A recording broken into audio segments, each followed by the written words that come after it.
10, 9, 8, 7, 6, 5, 4, 3, 2, 1.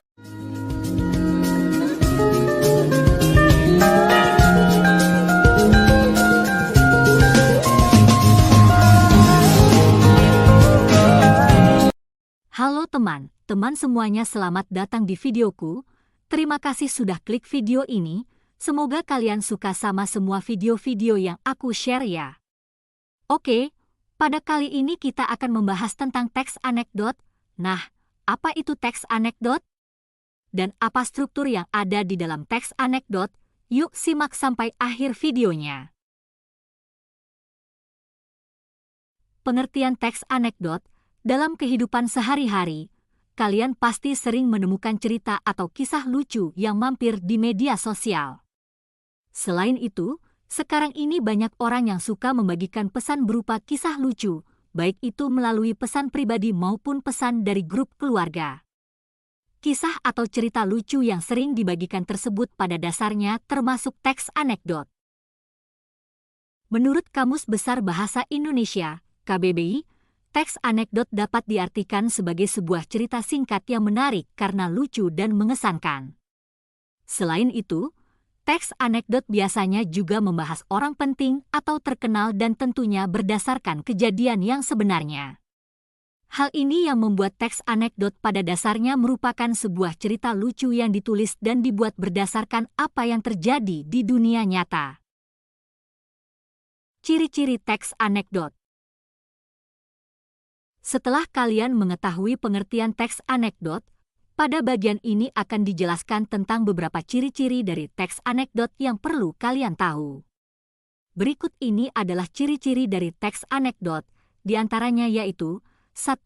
Mampu menghibur dan membuat tertawa.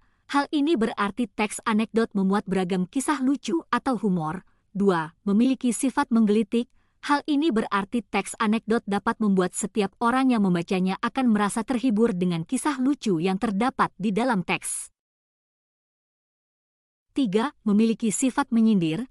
Dalam beberapa kisah teks anekdot ditemukan banyak yang dipakai sebagai media untuk menyindir sesuatu, baik itu orang maupun kelompok. Oleh karena itu, teks anekdot bisa juga dibilang sebagai media untuk mengkritik suatu peristiwa yang sedang terjadi. 4. Bisa jadi mengenai orang penting, karena tidak aturan yang ketat untuk membuat teks anekdot. Hal ini menjadikan teks ini biasa digunakan untuk membahas orang-orang penting. 5. Memiliki tujuan tertentu. Tidak seperti teks yang lain, teks anekdot lebih fleksibel untuk dibentuk sesuai keinginan dari penulis.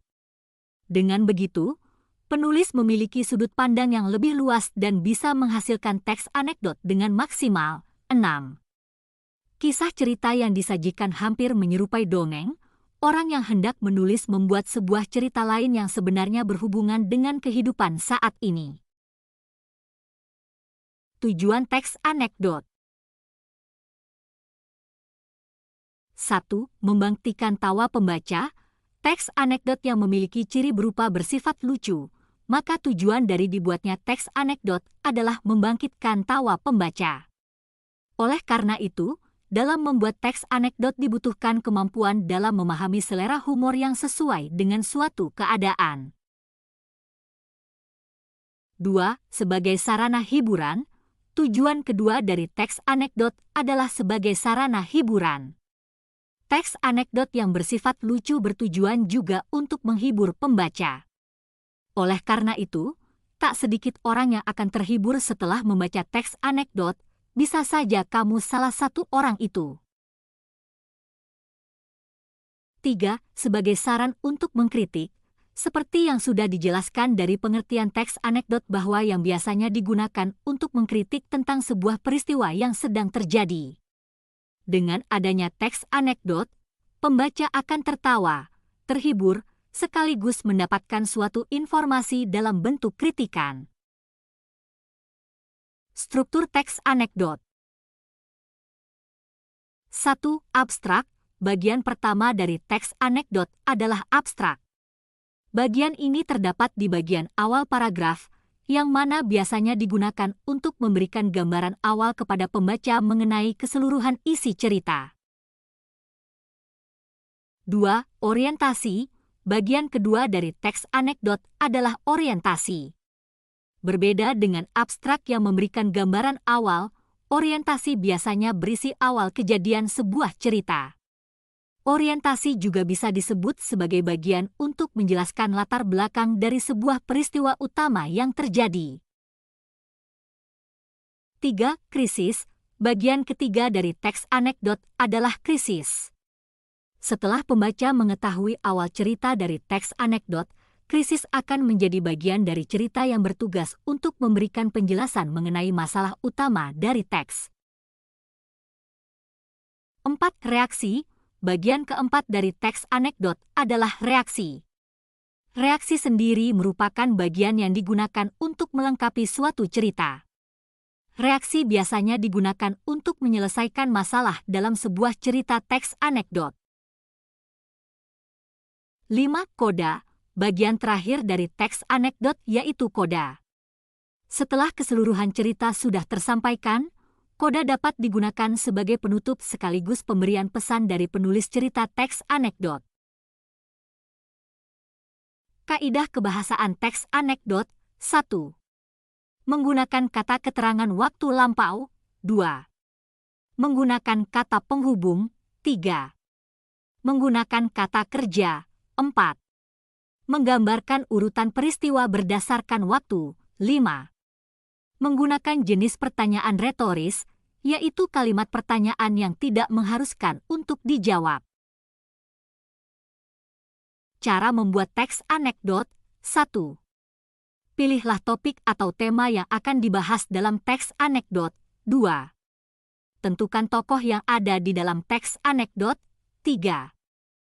Pilih atau tentukan suatu peristiwa yang akan dijadikan sebagai latar belakang. 4. Membuat rangkaian peristiwa dalam bentuk alur teks anekdot. 5. Susun kerangka teks anekdot dan kembangkan agar menjadi suatu cerita yang memiliki satu kesatuan. 6. Teks anekdot disunting atau dicek kembali apa yang kurang dan apa yang akan ditambahkan. Contoh teks anekdot singkat. Di hari Minggu pagi yang cerah, di balai desa sedang ada penyuluhan terkait dengan kebersihan sampah yang ada di lingkungan desa tersebut. Dalam penyuluhan tersebut, kepala desa memberikan sebuah arahan mengenai sampah plastik yang berdampak sangat buruk terhadap lingkungan. Bapak-bapak dan ibu-ibu, dalam membuang sampah jenis plastik alangkah baiknya dibuang pada tempat yang tepat, ujar kepala desa. Karena sifat dari sampah plastik ini tidak dapat terurai dengan mudah, maka saya sarankan Bapak dan Ibu sekalian perlu mendaur ulang dan memanfaatkannya secara langsung. Tambahnya. Setelah acara usai, semua peserta diberikan hidangan berupa makanan dan minuman dengan wadah berbahan dasar plastik. Para warga pun kemudian berbondong-bondong mengumpulkan bekas sampah plastik tersebut dan dikemas ke tas milik kepala desa. Kepala desa pun kebingungan dengan aksi para warganya dan bertanya, kenapa bapak-bapak dan ibu-ibu sekalian memasukkan sampah tersebut ke dalam tas saya? Warga pun berujar, tadi kan bapak sendiri yang menyampaikan kalau sampah plastik sangat berbahaya dan tidak mudah terurai. Jadi, kami semua mengumpulkan semua sampah tersebut supaya bisa didaur ulang. Mendengar hal itu, kepala desa langsung pamit dan pulang.